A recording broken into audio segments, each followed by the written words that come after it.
Welcome everyone. We are studying Laplace transform.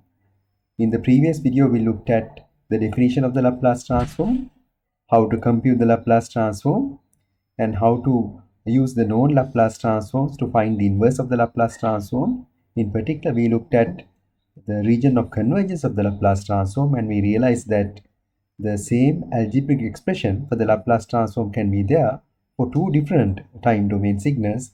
So therefore, the Laplace transform only differs by the region of convergence. Then we looked at the properties of the Laplace transform.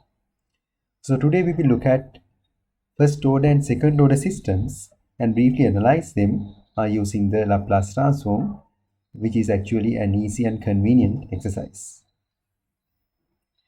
Before we go through the analysis, we will go through some theory. The properties of the Laplace transform makes it useful in analyzing LTI systems that are represented by linear constant coefficient differential equations. So these differential equations are constant coefficient, that means the coefficients do not depend on time.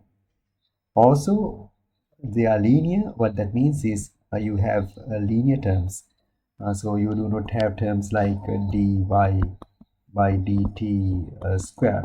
These kind of terms are not there. That's why we call them linear. So these are the differential equations that usually arise in system analysis. So it is good to know about these things.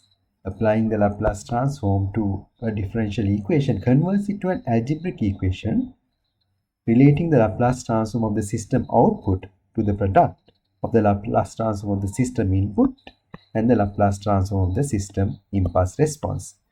So we have ys equals hs times xs, as we have seen before. When we have the system hs and the input xs and the output is ys.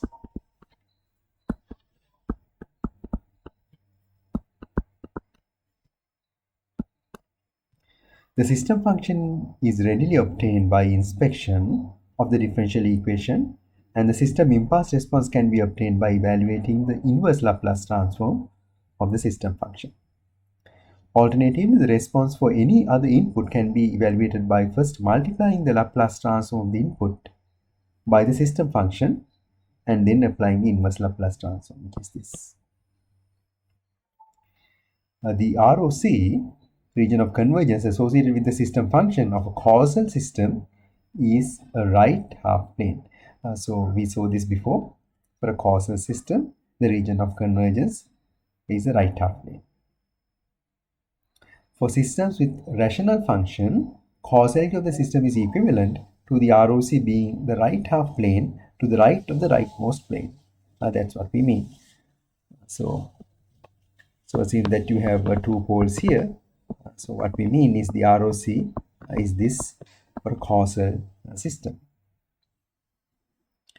An LTI system is stable if and only if the ROC of its system function Hs includes the entire j omega axis, that is the real part of S being 0. So we have seen that before. So you have two poles here, for example, and if this is the ROC, you know that the j omega axis is included in the ROC. So on the j omega axis, the real part of S is 0. A causal system with rational system function Hs is stable if and only if all the poles of Hs lie in the left half of S plane. That is, all the poles have negative real parts. Now let's look at first order and second order systems. Two particularly important classes of systems described by linear constant coefficient differential equations are first order and second order systems. In implementing high order systems, it is very common to use first order and second order systems as building blocks. So if you want a fifth order system, so what you can do is you can combine, cascade two second order systems and then followed by one first order system, so that you get a fifth order system. First order systems are represented by a single pole in the S plane. For example, 1 OS plus A, and second order systems by a pair of poles. So for example, we can write s squared plus something times s plus something. There may or may not be zeros in the transfer function depending on whether there are derivative terms in the right hand side of the differential equation. From the differential equation, the system function can be written directly. If you assume that the systems are causal so that the impulse response is right-sided, then the ROC of the system function is implicitly specified to be the right of the rightmost pole in the S-plane. Now let's recall what Laplace transform is. We compute the Laplace transform using this expression. Xs equals integral from minus infinity to infinity xt e to the power of minus st times dt. So we represent that xt has a Laplace transform capital Xs, and when we set s equals j omega, you get x j omega, or the Fourier transform of xt. So remember that s is equal to sigma plus j omega. So therefore, the Laplace transform is actually the Fourier transform of xt weighted by this exponential. Laplace transform converges for some values of sigma and not others, giving rise to the region of convergence. Okay, now let's look at the first order system. Now you can see dyt by dt plus ayt equals to xt. So therefore you can see this is a linear constant coefficient first order differential equation. So we have to first convert this differential equation into the Laplace domain by taking the Laplace transform of each of these three terms.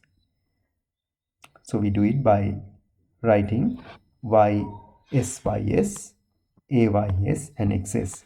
You know that when you take the derivative, first derivative, you have to multiply by s. Now you can see ys equals 1 no s plus axs. So we can write real part of s is greater than minus a. ht has a Laplace transform hs. So therefore you can see that depending on the region of convergence, we can recover by looking at the inverse Laplace transform because we know the Laplace transform of these two sigmas in this case. Okay, now let's take an example.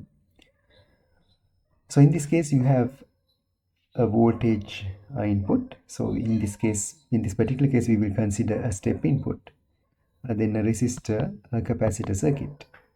So this is the current IT, and the capacitor voltage VCT is our output, VIT is our input voltage. Okay, now we can write the Kirchhoff's voltage rule, voltage law. So the voltage VIT minus voltage VRT minus voltage VCT is equal to 0. So we can write the current by considering the capacitor IT is equal to C times dVCT by dt. So therefore we can write the voltage across the resistor VRT as RC dVCT by dt by substituting. So now therefore we have dVCT by dt plus 1 over RC VCT is equal to 1 over RC VIT.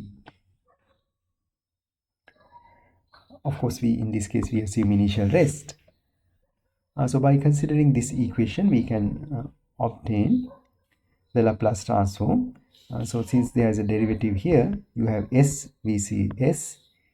See, for time domain signals we use simple letters, and for Laplace domain signals we use capital V. We have to be very particular about that. 1 over RC VCS, 1 over RC, because we are considering the step input ut, 1 over s, the Laplace transform of that. So if we can obtain, now we can obtain the expression for VCS 1 over RC divided by s times s plus 1 over RC. So then we can obtain the partial fractions. When we obtain the partial fractions and then obtain the inverse Laplace transform, we have VCT equals UT for this, and for this e to the power of minus 1 over RCT UT. So this is like S plus A, 1 over S plus A. So we can write this expression in this fashion. So you know that this is represented for RC equals 1 in this case. We can represent it like that. So we can choose our R and C values to get the response that we want. Now we'll briefly look at how to implement this in Python. So here you can see we first of all consider the step response of the first order system.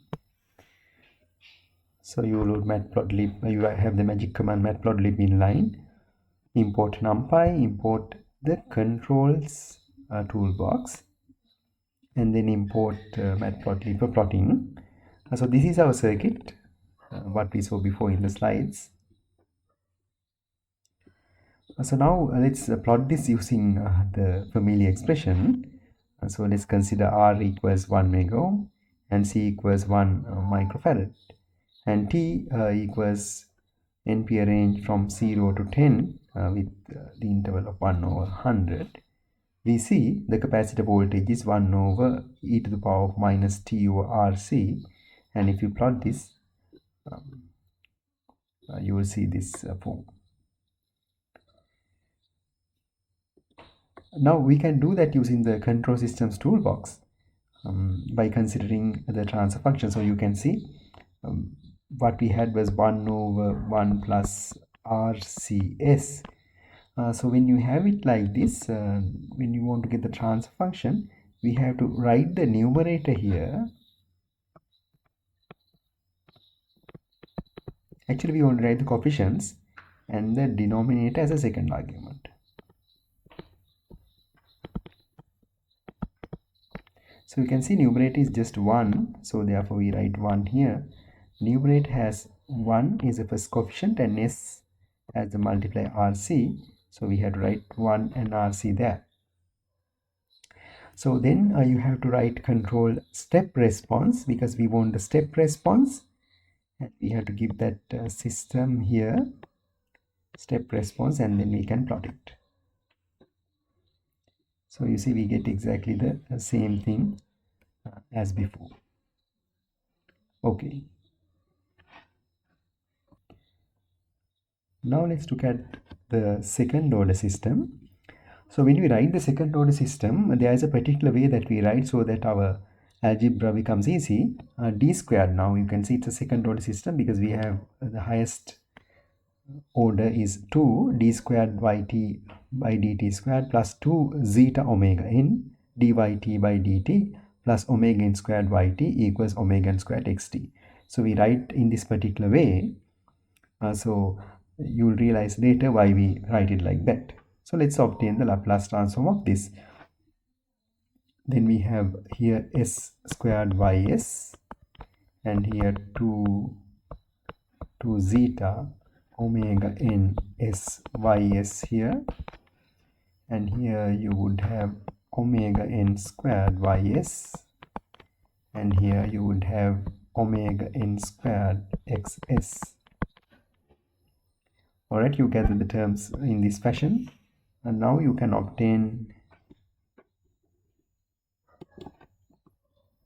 this expression for hs is equal to, actually you know that hs is equal to ys divided by xs. hs is equal to omega n squared divided by s squared plus 2 zeta omega n s plus omega n squared. Now we can factorize this denominator. So you have C1 and C2. So what is the expression for C1?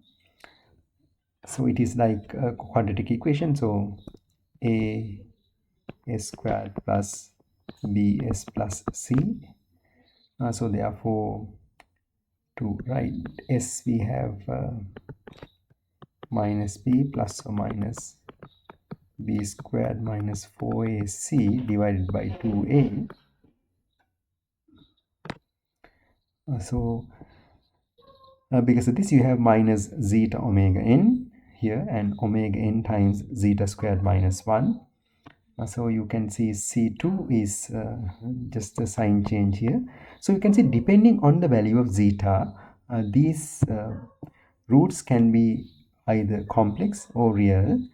So you can see when zeta is less than 1, they come in complex conjugate pairs. C1 is equal to C2 star, the complex conjugate, equals minus zeta omega n plus j omega n 1 minus zeta squared. So you see, for the second order system, complex poles come in conjugate pairs. This is always the case. So this is the plot of those poles. For this case, zeta is less than 1. So if you realize, you can realize that this is minus zeta omega n, that's the real part of that pole, and this is the imaginary part, omega n square root 1 minus zeta squared. So if you consider this angle theta, theta is equal, cos theta is equal to zeta. Do a manipulation on your own to realize that cos theta is equal to zeta. So therefore, we have a nice representation. So zeta has a meaning now. So we will see further what these things mean. Now, if zeta is greater than 1, you have real and distinct poles. So you can see they are real, they do not have an imaginary part. They are real, and you can see if you get the distance between these two poles, you have this. So verify this on your own. So depending on this configuration of the poles, you will have different kinds of responses. So for zeta, for the complex poles, you will see it has the cosine part inside the expression because it has complex poles. So therefore, there will be oscillations like this. Now this one is called overdamped. This one is called critically damped. So for critically damped, zeta is equal to 1. For overdamped, we saw before, zeta is greater than 1. So if you give a step input of 1, for the system output to reach that, it takes a long time when it is overdamped. So when it is underdamped, it oscillates. When it is critically damped, it reaches the output as fast as possible. Now let's look at few examples of code. So we write system equals CTRL, a transfer function. So this is the transfer function example, 1 over s squared plus 2s plus 8.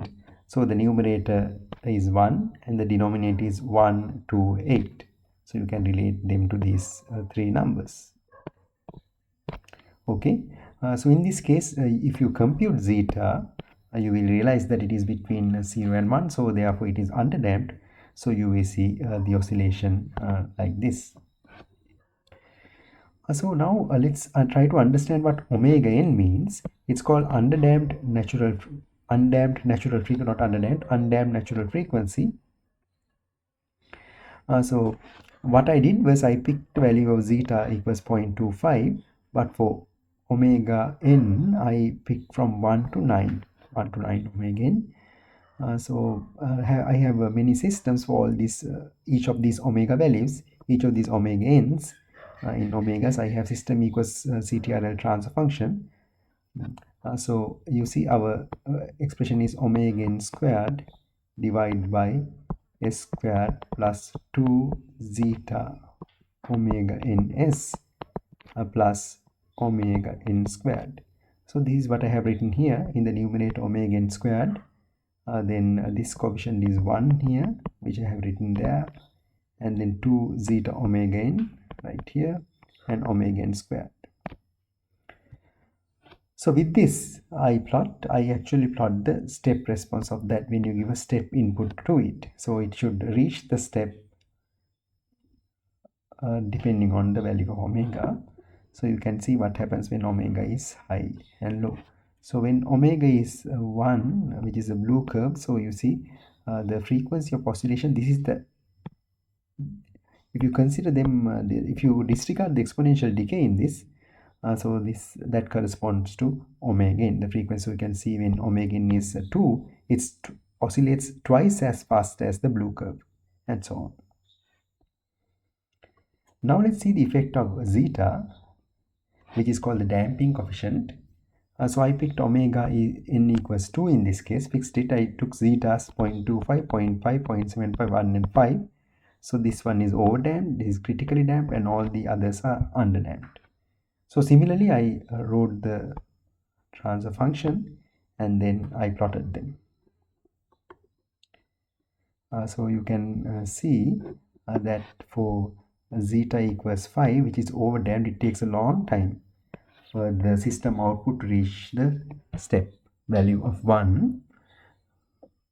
Zeta equals 1 is critically damped, it reaches it as fast as possible. Then for these underdamped cases, there would be oscillations. Okay,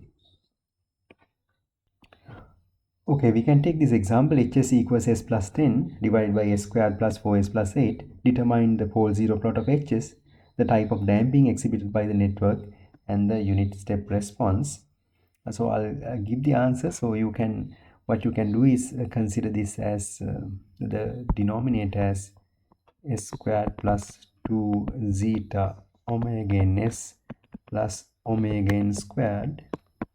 Then you know what omega n squared is, and based on that you have what 2 zeta omega n is, and then based on that you can compute what zeta is. Depending on the value of zeta, you can consider whether it's overdamped, underdamped, or critically damped. So the network is underdamped, you realize that. So and then we can write the response in this fashion. You can see when you have poles in complex conjugate pairs, you can combine them and write as a cosine. So I'll leave it as an exercise. So you can see it's a exponentially decaying cosine. Okay, now if we are given an RLC circuit like that, it is a second order system. So first we'll obtain the voltage transfer function. These things you can try on your own. In order to obtain the voltage transfer function, we can take the input voltage as xt and the capacitor voltage as yt. So the voltage across the resistor, the inductor, and the capacitor must be equal to the input. Then IT, the current, is equal to C times dVct by dt. Actually, Vct we took as yt, so we can write this as dyt by dt. And then the inductor voltage is L times dit by dt. So therefore, you have LC d squared yt by dt squared. So you can see already we have the second order term. So now we can write RC dyt by dt, LC d squared yt by dt squared plus yt equals xt. Then we can obtain the Laplace transform of both sides, RCS ys, because when you have the first derivative, you just multiply ys by s, and then when you have the second derivative, you multiply ys by s squared, and so on. So therefore, you obtain Hs as a second order system. So therefore, the theories that we learned can be applied here. So you can see 1 over LC is the undamped natural frequency, omega n squared, and you have RL 2 zeta. This term is 2 zeta omega n, and this term is omega n squared. So to obtain the response that you want, you can choose values of the capacitor, the inductor, and the resistor. Okay, so now let's get back to our Python code. So here what we want to study is the frequency response h j omega for different values of zeta. Observe the peak. Actually, the peak occurs at a frequency slightly below omega equals omega n 1 minus zeta squared. So we'll observe that. So first we consider omega n is equal to 1, and then we have omegas from minus 3 omega n to 3 omega n with 1 over 1000. So we want to plot this against omega.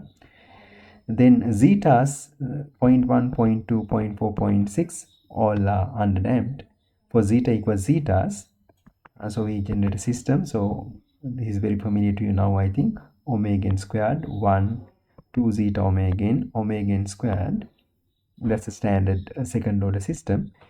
And then we get the frequency response.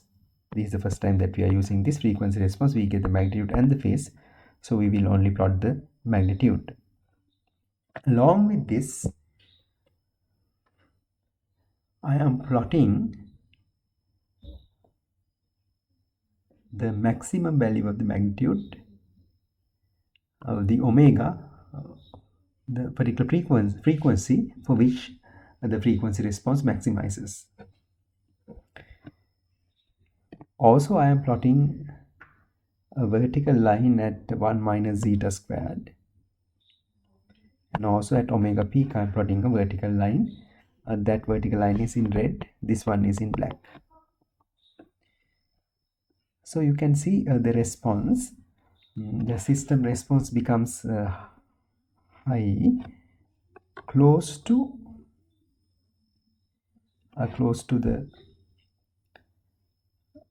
these values, but they are slightly below because depending on the contribution of the other pole.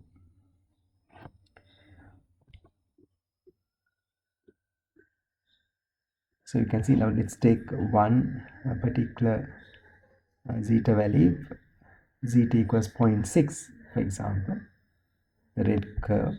Let's take an easy to see one, C2 equals 0.4, the green one. So you can see the peaks are there, not exactly at 1, slightly before that. So in this case, omega n is 1. So I have computed omega equals omega n 1 minus zeta squared, which is what I am plotting with black line.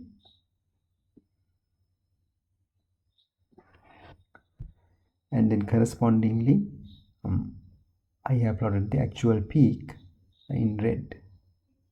I think that must be that line.